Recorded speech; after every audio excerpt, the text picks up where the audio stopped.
I can put this down a little. Let me see. We are. If there's a win, then go get it. What I call winning.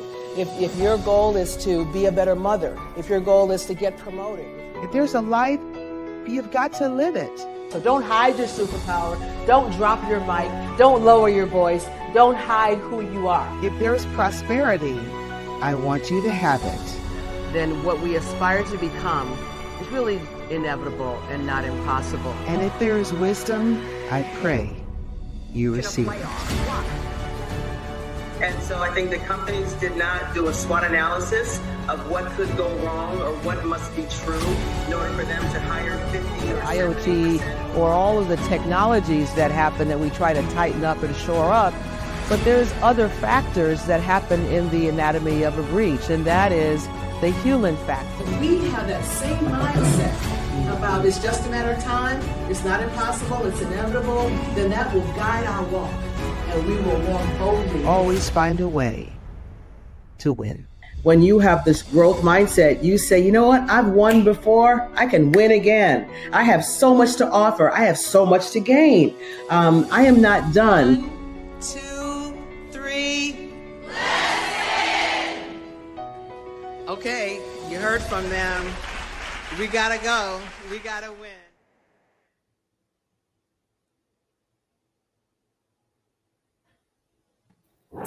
Well. Hello, everybody, and happy Wednesday. Hello, family, friends, and colleagues. Welcome to the Winner's Circle. My name is Daphne Jones, former Senior Vice President and Chief Information Officer. I'm a current public board member. I'm an author of the book, Win When They Say You Won't, the CEO of the Board Curators, and now the host of our fairly new Winner's Circle Live, which is a monthly podcast. These broadcasts are where I seek to bring you great people who serve others, who inspire others, who lead others, whose mission will be to leave a legacy. And these people that you meet, they always find a way to win. This live podcast this time is going to focus on something that has been a mystery to some. It's been elusive to others, and maybe even seems unfair to most. We're going to discuss what is it like to serve on a board of directors? How can you be considered to serve on a board? And what things do you need to know in order to be board ready, right? But first, a couple housekeeping items. First, the Winner's Circle Live, hashtag Winner's Circle Live. We look forward to your questions. We'd love for you to ask questions, or you can just say hashtag Ask TBC, which is the Board Curators, Ask TBC. Secondly, the Winner's Circle Perspectives is my video series. I invite you to subscribe. But I'm going to jump into this right now because our time is going to go by very fast. And I believe that you guys are going to be informed and inspired by these two ladies that are sitting next to me. Let's introduce my guests. First, Nichelle Maynard-Elliott is the founder and CEO of Dunamis Transaction Advisors. She serves on huge boards, Xerox and Lucid Group, and that's just to name a few. She has served as a senior counsel and assistant general counsel at Praxair, and that's her background, and her expertise is in law and deal making. She's a deal maker, y'all, for M&A transactions. So don't get in the middle of her deal making unless she's on your side. She has received the JD Juris Doctor from Columbia University School of Law and a Bachelor of Art in Economics from Brown University. And she won't tell many people, but she's what we call in the board world QFE, a qualified financial expert. Nichelle and I have worked together for several years on the Board Curators, where our focus is on curating senior leaders that have been either overlooked or underappreciated as candidates for board service. We help in the development of all of those leaders from across the corporate landscape who want to serve on a board of directors as the next phase in their life, but they don't know quite how to get started. And that's where the Board Curators comes in. We demystify what board service is, and we seek to democratize board access. I appreciate Nichelle being on the team, and I welcome you, Nichelle. Thanks so much for having me, Daphne. Looking forward to the conversation. Great. And Kelly Woodruff, for over 2 decades, Kelly, she doesn't even look that old. For over 2 decades, Kelly has been a driving force behind the growth of startups and established organizations in both for-profit and not-for-profit sectors.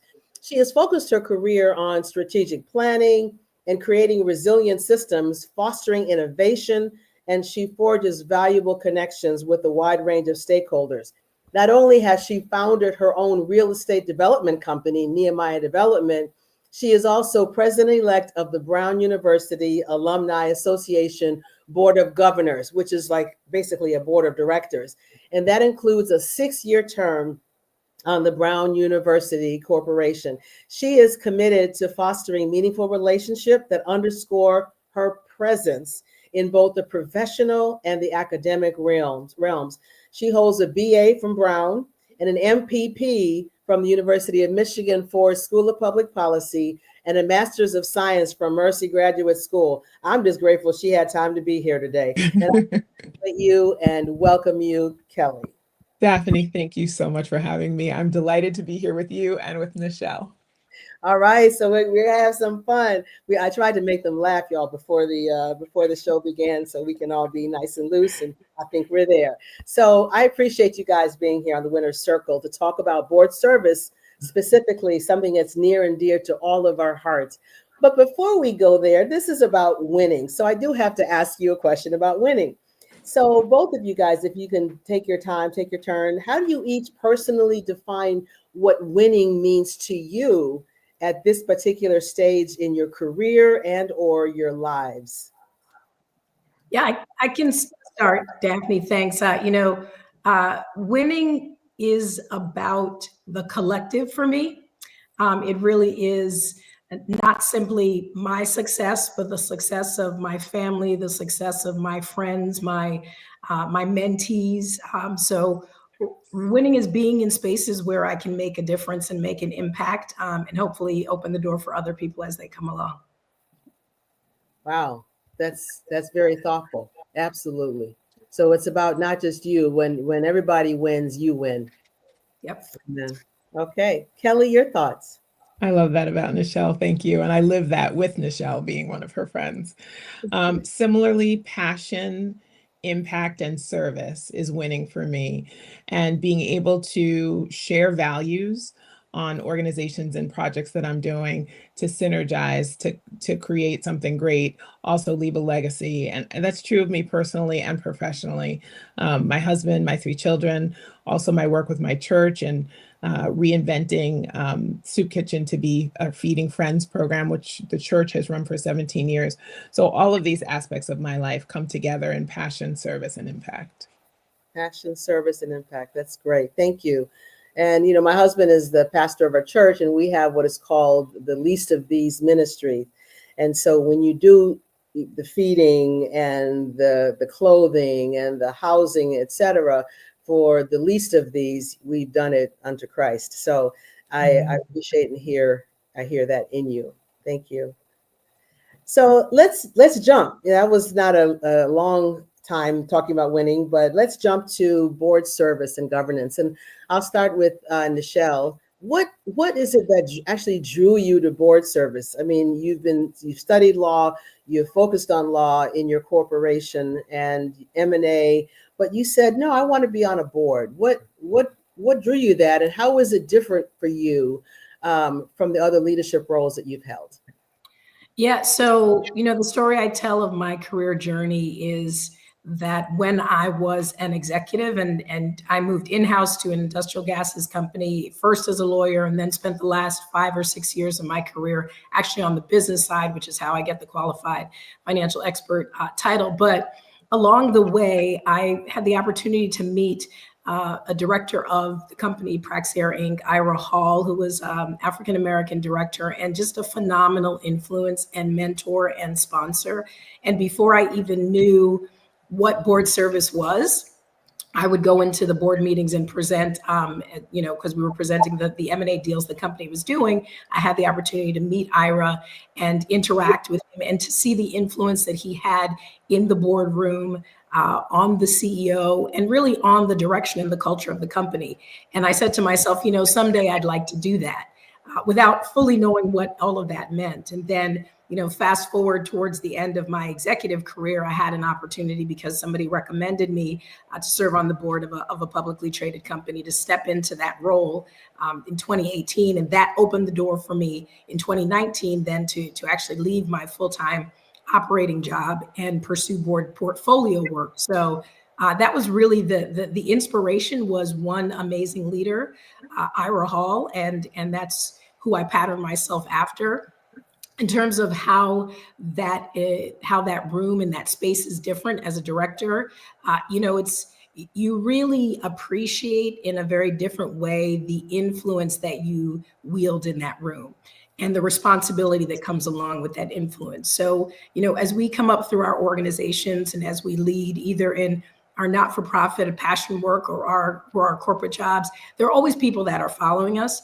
When you get to the board of directors of a company, you appreciate that you're not only influencing the strategy and the management team and the leadership of the company, but particularly in this stage of where board service is, as we look at human capital, you're really looking at the rest of the people in the organization, which takes me right back to Ira Hall, right? He was very interested in the executives that were coming up the ranks, the people who were on the bench, the people who needed to be positioned well. So for me, the space is great because it's an opportunity to influence culture and to help talented individuals come along in their role, as well as help management and the company go forward.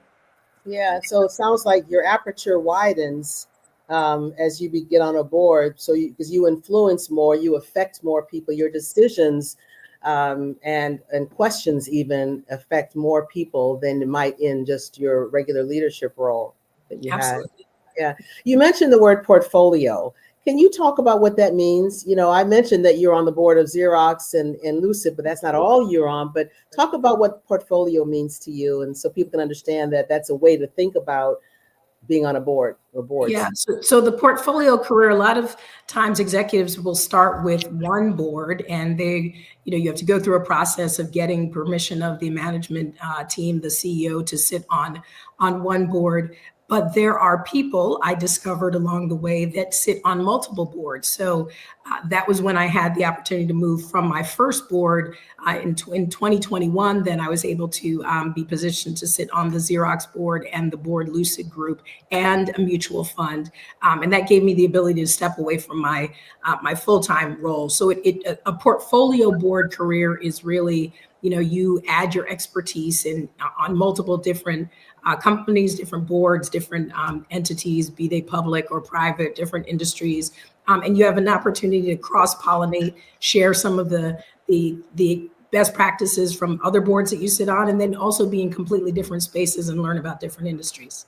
Right. That's great. So there's the diversity in that. It's almost like your investment portfolio. You don't only invest in gold or only invest in stock, but you invest in numerous things that enriches you in various ways. So that's great. Got it. Okay. So Kelly, as you and Nichelle both serve on a board and boards, what would you say being board ready means? You always hear people say either they've been rejected potentially or they've been accepted because they were seen as being board ready. What does that mean? And what was your journey like to being board ready? That's a great question.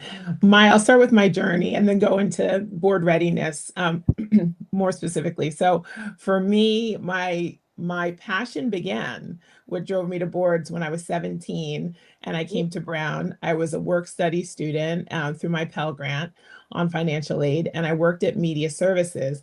Part of my job was to work in Solomon Hall on the campus of Brown to set up microphones and things in the media box.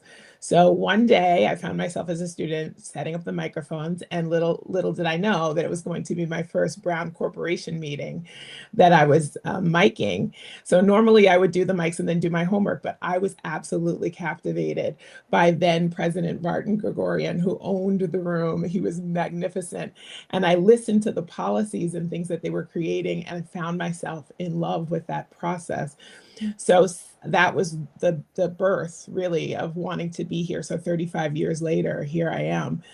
In between those 35 years, I've helped start 10 businesses. I've sat on several boards, mostly not-for-profit boards, and they've been incredible. So when I saw Nichelle in 2022, and she was doing all this incredible board work, and she shared it with me, and she shared board curators with me. I was very interested. So coming onto the board curators program prepared me for board readiness. I think some of the things that you both shared in your magnificence was not only kind of the nuts and bolts of what you do on a board, and there's several different preparation programs, but having your wisdom was extraordinary between the two of you to say things nuanced, more nuanced things. For example, when you get on a board, listen for the first period of time that you're there. Sit back and just make sure that you observe, make sure you do a really good job of taking in, learning the landscape. Get a mentor who can take you under your wing. Make sure that you are on time for all meetings, right? So early is on time is late. These kinds of nuanced things, right, is what you taught us to be board ready. And so that's what I think of in being board ready. And so when I was asked and appointed to the Brown Association Board of Governors for the first year, I was board ready and able to bring that. And I'm very honored that 1 year later, they asked me to sit for the presidency. So thank you both for your preparation. That is great. I'll never forget it. You know, I do say it in our master class, which is coming up on the 14th, that I had to find out what time the 8 o'clock board meeting really started. I thought it's, you know, you get there 10 minutes to 8, everything is good. But people had been there, had 2 or 3 cups of coffee, 2 or 3 plates already. And I found out that the board meeting really started at 6:30 when board members showed up. So even though the gavel wasn't hit until 8 o'clock, but it really started much before that. So I appreciate those comments. So you attended the master class, Kelly, and you were very engaged. And that's is one thing I think that makes it real for people who attend our classes and are very engaged, because you learn in a more active way. So what do you think was the most significant thing or two that you learned in the master class that helped you prepare for service upon election, you know, on Brown's alumni board? Yes. Yes. So the advice that you gave of finding a mentor was one of the most impactful things for me.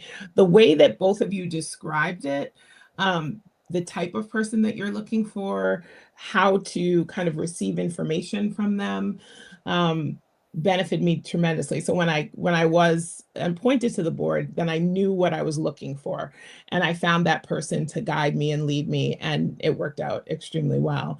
The other thing that you mentioned was to make sure that the board aligns very closely to your values, and to make sure that when you have that alignment, that you can fully commit yourself to this process, which may, like you said, be 5 or 10 years long, and you want to make sure that you're well aligned. And so that was something that drove me as well. And so for me, Brown is such a close alignment to all of the things that I believe in for academic freedom and freedom of expression, diverse viewpoints, ideas and perspectives, lived experiences, and interconnectedness. So that really made it very clear to me what I was looking for. And so once that clarity came, then I found it.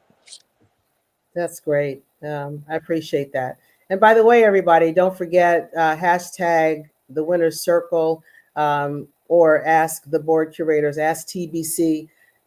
You can ask questions now. We have a comment here. Nichelle, great to hear you here.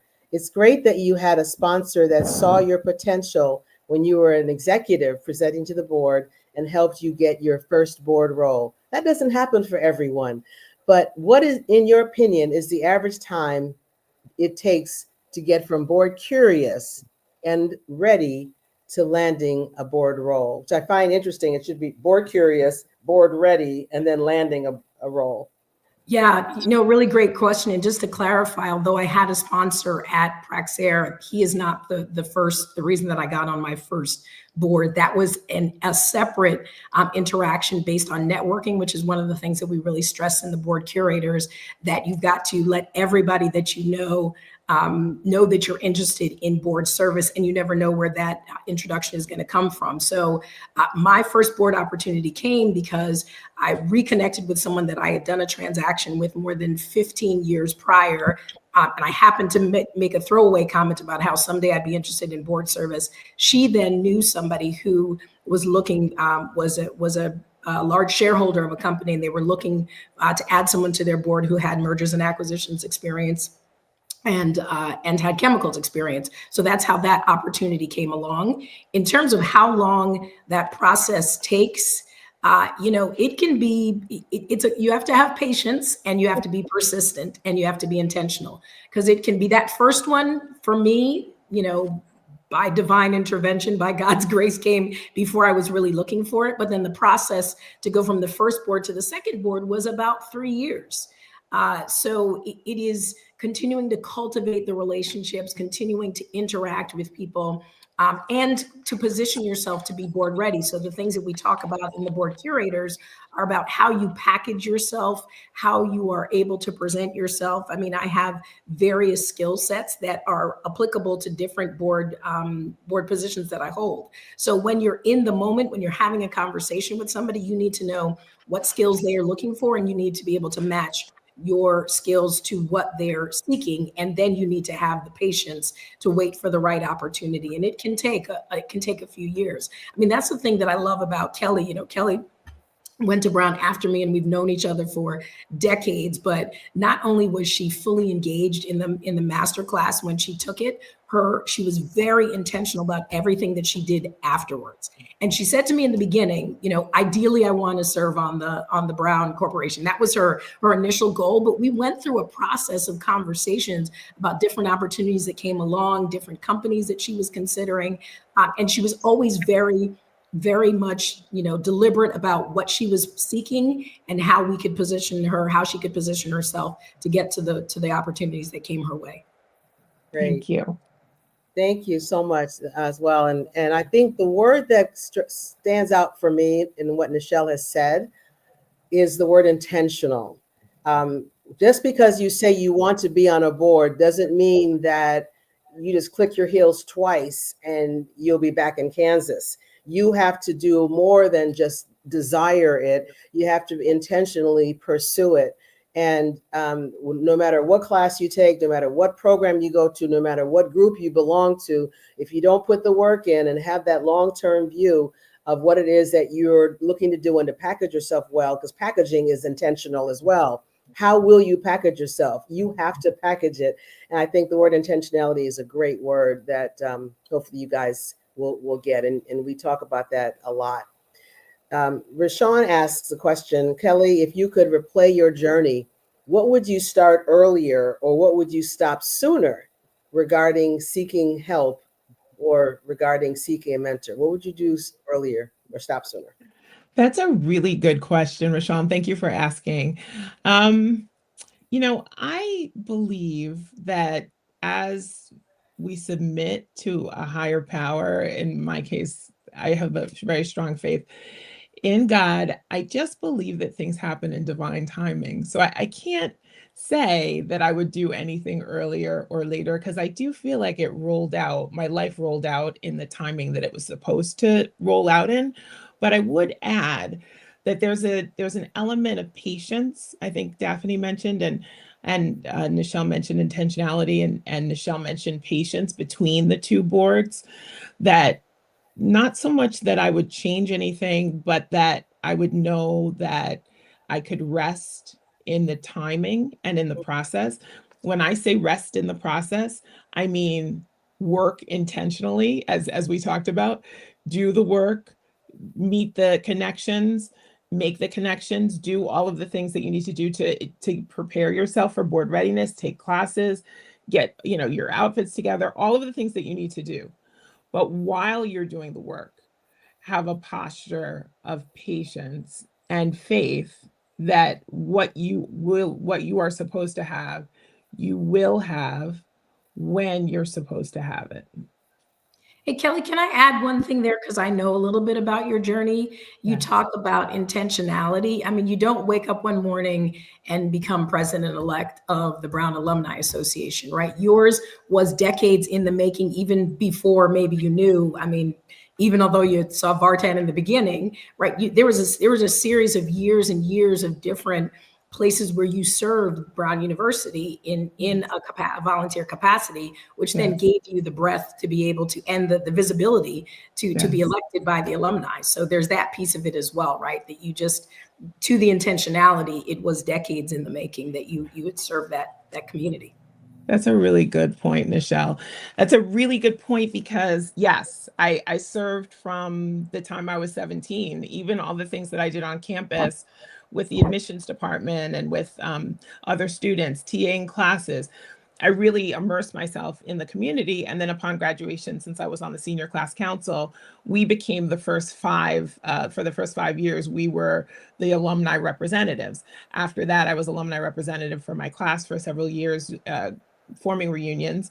I was on a more junior board than I am now, the for class leaders. So I was working, but what was interesting about that is that it didn't feel like work to me. And I quite frankly even though I had that in the back of my mind of the corporation, I wasn't working because I wanted to get on the corporation. I was working because I love Brown so much and our values are so well aligned that I find that it's that alignment, right? It's the passion and the service that drives you, and then it drives you in the direction that you're looking to make the impact, and then those things unfold.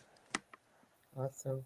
What I heard without you saying it is, I don't know if Oprah Winfrey said this or somebody else, was that you act as if it depends on you, but then you pray because it depends on God. Yes. And so Amen. you rested in that spot. You knew that you were acting and doing the things that you had to do to prepare, but then Yes. God opens the door at the right timing. Girl, we're going to have Amen. to church in here if we're not careful. So we got a singer right there, you know, the choir with Listen, Nichelle. we're church adjacent right now, but that's okay because we all live there. We live there. We live Right. there. Okay, well, thank you guys. Thanks for the question so far, everybody. So Nichelle, you know, there's so many strong personalities in the room. There's competing priorities, competing even seeming agendas in a boardroom. How do you ensure that your voice is heard and valued in the boardroom? Yeah, this requires a significant amount of emotional intelligence because, as our fellow concierge Terry says, and I quote her all the time, once you've seen one board, you've seen one board. So every room is going to be different. Every collective of people is going to be different. Every board culture is going to be different. It is important first, as you know, Kelly reminded us, you get in, you listen, you assess the players, you assess the state of play. You know, some boards are places where everybody just, you know, jumps in, speaks freely, you know, cuts people off and nobody's offended and everybody says what they have to say and they can disagree violently and come out of the boardroom, you know, come to consensus and everybody's good. Other boards are places where you have to be very careful with how you present something and to whom you present it. I think the one thing that across the board is true is that you're never there to berate management. You're never there to give management a gotcha moment. You're really supposed to be there to support management, but we can do that in very different ways. You know, sometimes it's a conversation with the CEO, or it's a conversation with the lead director or the chair, or, you know, I have something that I'm going to raise that's going to be a bit challenging. Maybe I need to align with some of my board allies, and maybe they are the ones who present the issue for one reason or another rather than me. And sometimes it is me, and sometimes you have to stand alone. I think everybody in a healthy boardroom, everybody respects everybody else's opinion. Sometimes you're not in healthy boardrooms, and then you decide if that's really where your time is best spent. But it is walking in with confidence, reminding yourself, hey, listen, these folks reviewed a board skills matrix. They invited me to the table because they think I've got something to say. So it's my responsibility to contribute that. And then the question is, how do I do that in the most collaborative way possible? I mean, I love what you said. It's like you have to meet the board where they are. Yeah. Some boards, everybody gets into the dialogue. Other boards, you got to go after the meeting and maybe talk to the board chair or talk to the CEO. And I remember recently in my last board meeting, there was a gentleman who was speaking a lot, and I think he got tired of being looked at, and he asked another board member to ask the question for him, and we all knew that it. We really her question, but it stuck him out. But the goal is to meet the board where it is and find the best way, emotionally, intelligently, and with confidence, to know that your opinion, your perspective is important, and you find a way to get it through. That's Yes. great. Did I get that right? You got it. Got it all. You know it well. Yeah, that's great. Yes, you do. So there are various, and I'll ask Michelle a follow-up question about, her legacy. There are various reasons why people decide to join boards. Some, as I just mentioned, they want to build legacy. Others may seek to just be better in their day job because they have now a different strategic perspective or whatever. Do you see yourself building a legacy through your board service? And if you do, how do you know it's working? How do you measure success? Yeah, I've come to realize that this board journey is just one leg on the stool of the legacy that I hope to build. I believe very intentionally that I'm planted in places to be an influence, and we're going to go back to church. But I take my assignments and my responsibilities very seriously. I take all of the people that I interact with in life as, these are assignments and these are people that I want to impact for the better and, quite frankly, for the kingdom. But for me, it is, that's one piece. Here's a space that not everybody gets the privilege to access, right? And on a board, you can be on the board of a company that has 10,000 or 15,000 or 20,000 or 25,000 employees, or you can be on the board of a company that has 500 employees. But all of those people, need direction and need, the management team needs to direct them. But you think about some of the legacies of the companies, Lucid is very new, but it has this view of, the planet and sustainability through electric vehicles and mobility, et cetera, et cetera. And then you think of a company like Xerox, which is, legacy. The first employee resource groups were started at Xerox over 50 years ago, the Black Employees Resource Group. And my thought is a culture like that is not a culture that I want to be responsible for being a part of the destruction of, right? It should be, that should continue to grow and develop. So for me, legacy is in the spaces where I am, the rooms of influence. Am I influencing in the right way? Am I creating, reminding people of integrity and of doing the right thing and making the right choices and decisions? And then that's just one piece of all of the other things that I get to do, in my other spaces. So yeah, and quite frankly, there's also the potential and the capacity to build generational wealth, and how you operate in generosity, how you are able to contribute to things that you're passionate about, that mean something to you because you have access to this different category of generational wealth, quite frankly.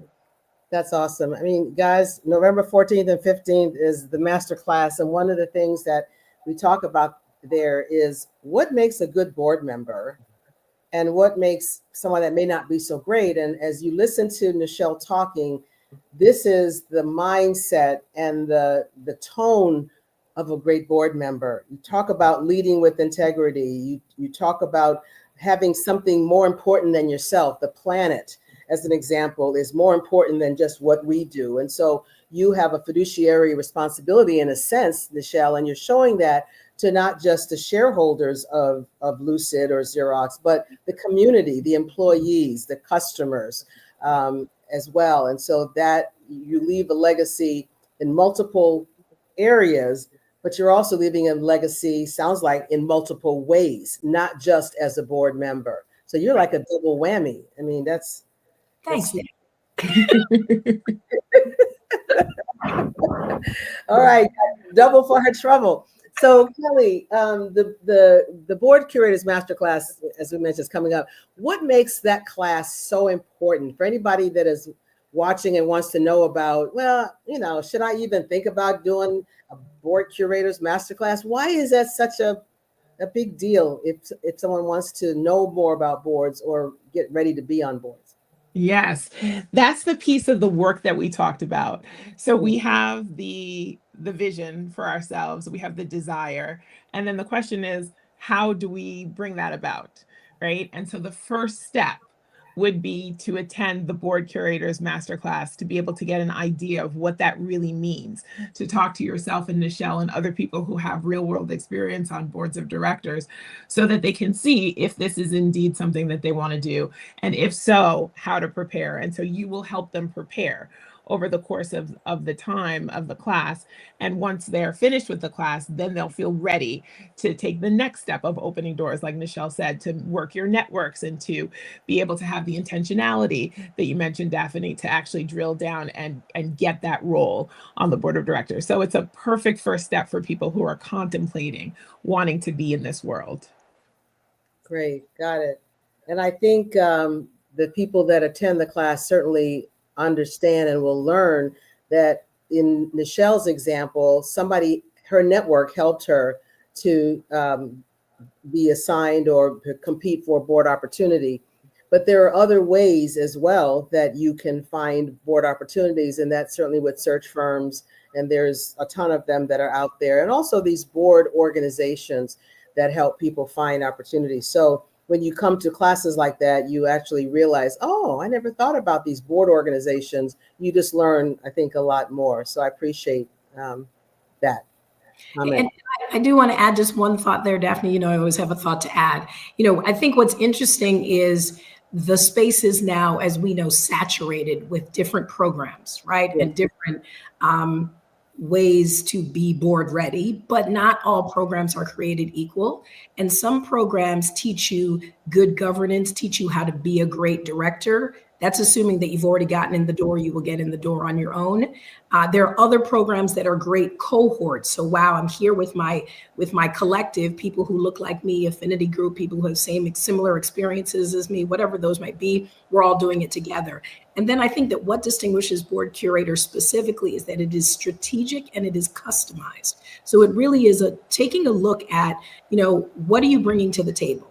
And then how do you package that? And then where's the best place that you're suited? Because you might think that you want to be on the board of a public company, but you might be better suited for private equity, or you might be better suited for a mutual fund, or you might be, it's really taking that time to dissect what you have and offer it in the right place so that you get to you land the position that you want to be in. And I think that's what we do well. And then we also think, you're a technologist, information officer. I have a legal background. There, a lot of different backgrounds. So it's important that you package yourself in the right way so they understand that you are an effective member, can be an effective member of the board. Great. Well said. Thank you. Thank you.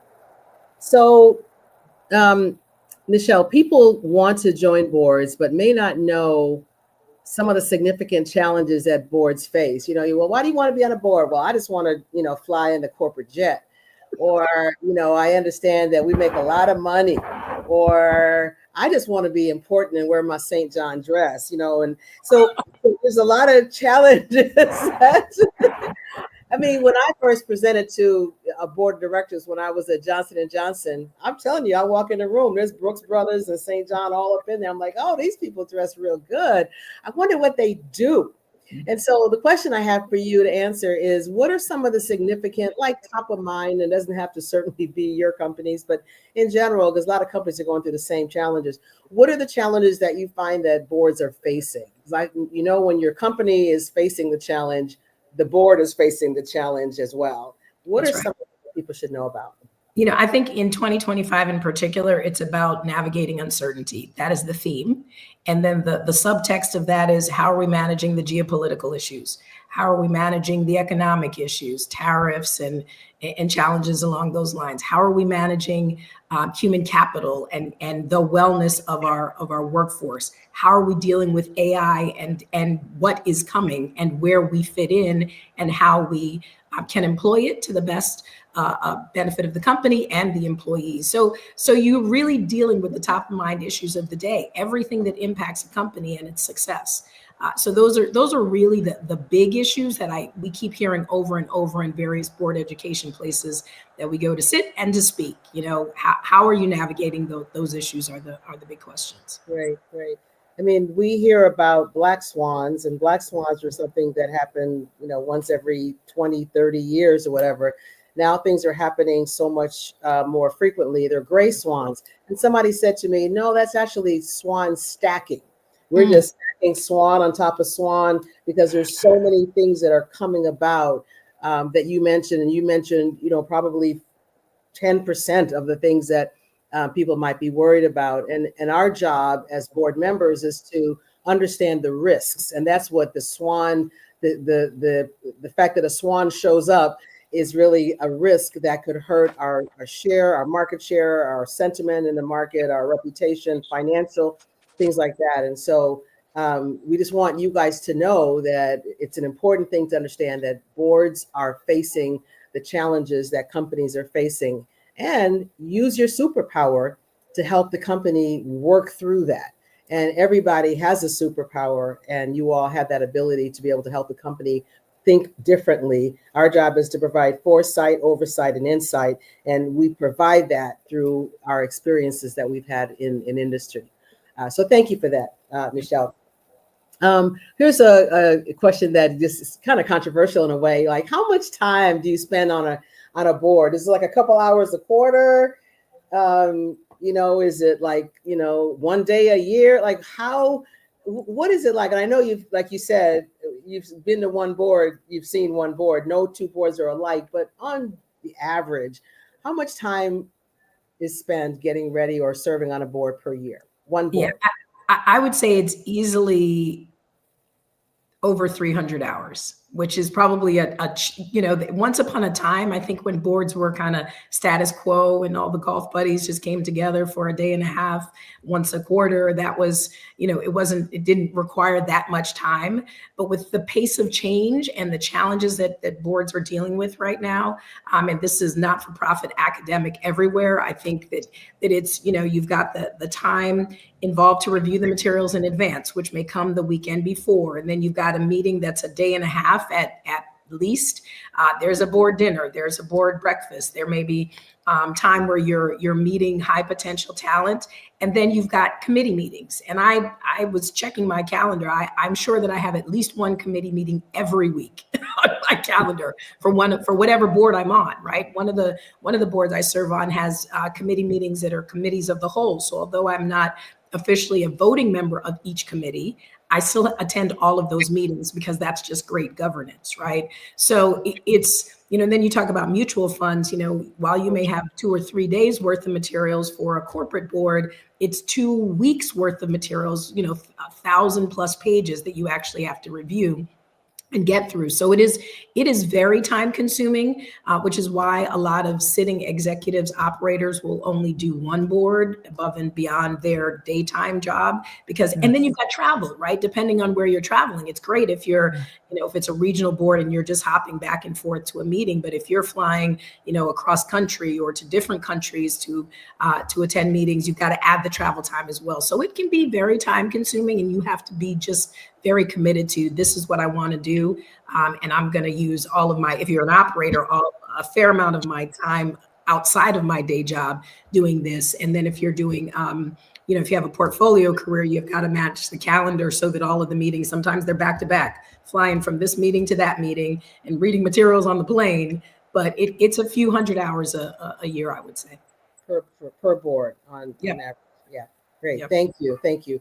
We have time for maybe one and a half questions. Here's one for Kelly.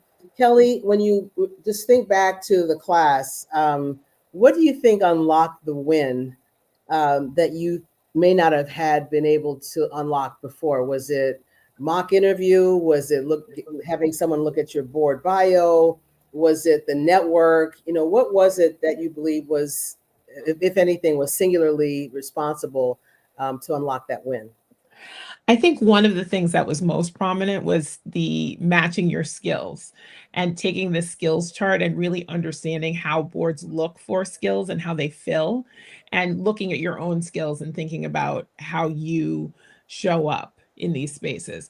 So one of the things you talked about was rating yourself, that exercise that we went through to rate ourselves in different areas and to put together our skill sets.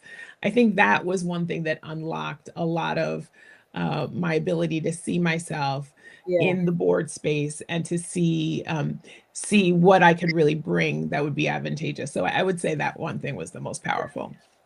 Nichelle, do you want to talk about what we experienced when we would ask women to rate themselves and how that might have been different from men?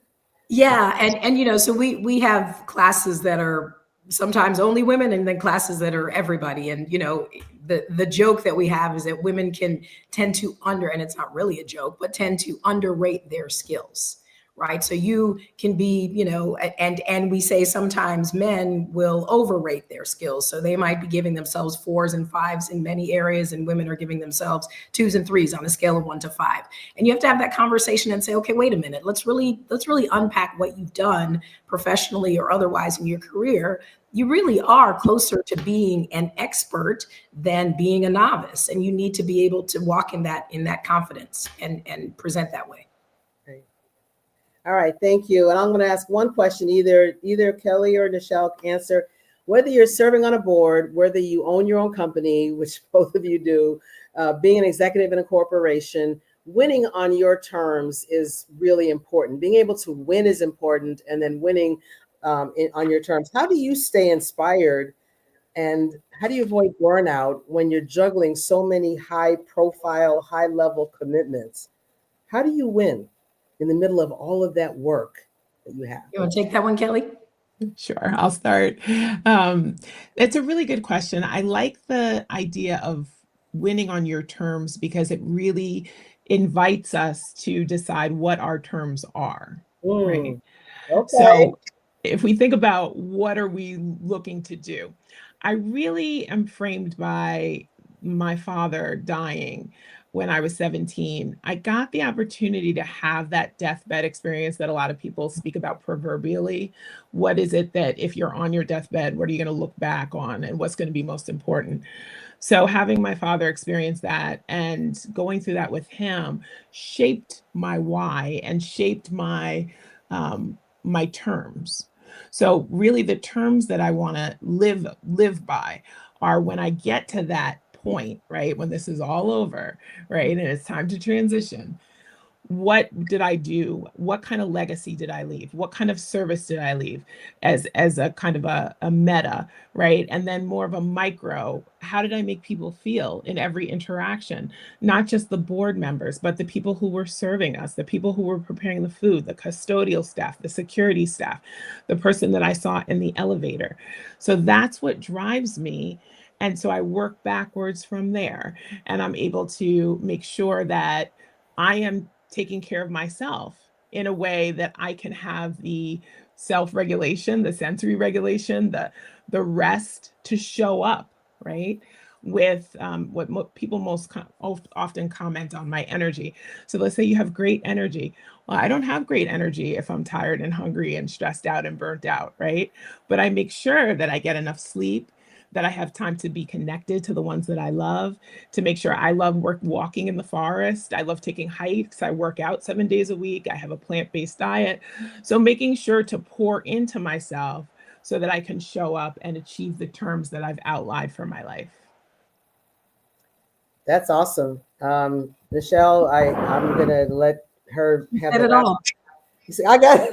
She said, I knew she would. That's why I said, you take this, Kelly. Amen to what she said. Well, guys, I thank you all so much for being here. I thank people who are watching, asking questions, and participating, and those who will watch the replay as well. Thank you all very, very much. Now, let's talk about what's coming up next. The remaining fall/winter lineup is coming. November 19th, Bishop Noel Jones. I know a lot of you all may not have heard of him. A lot of you have. He is formerly on the Preachers of LA. For those of you that watch that, he is the pastor of City of Refuge. He is a scholar. He is an author. He is a philanthropist, and his leadership is so charismatic. He has one of the mega churches in LA and is known as the preacher of the movie stars. So, but he's the author of a book called The Power of the Mind that I read years ago. And for those of you that have read my book, some of my thoughts kind of came from thinking about the power of the mind, because you know that winning doesn't begin when you win the race and you break through the tape. It actually starts at the beginning in the mind. Also, my friend Donna Arender, who is the commissioner of the WNBA, she was in the PGA, she will be my guest on December 16th.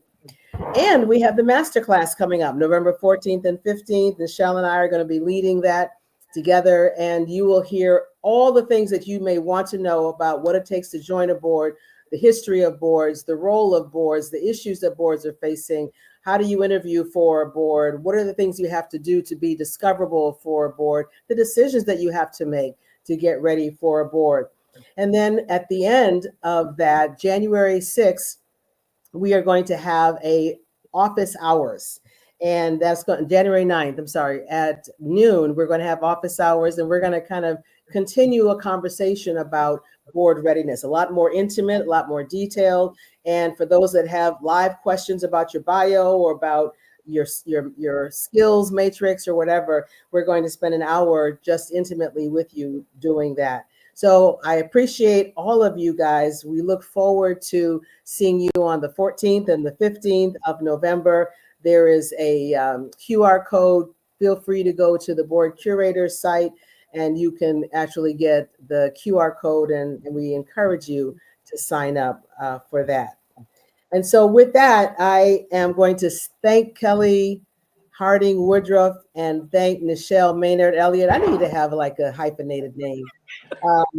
So I thank you all for being here. God bless you. May heaven smile upon you and continue to keep you in perfect peace. Amen. Thank you, Daphne. Thank you, Kelly. Thank you. Thank you for having me. Thank you both. Thank you.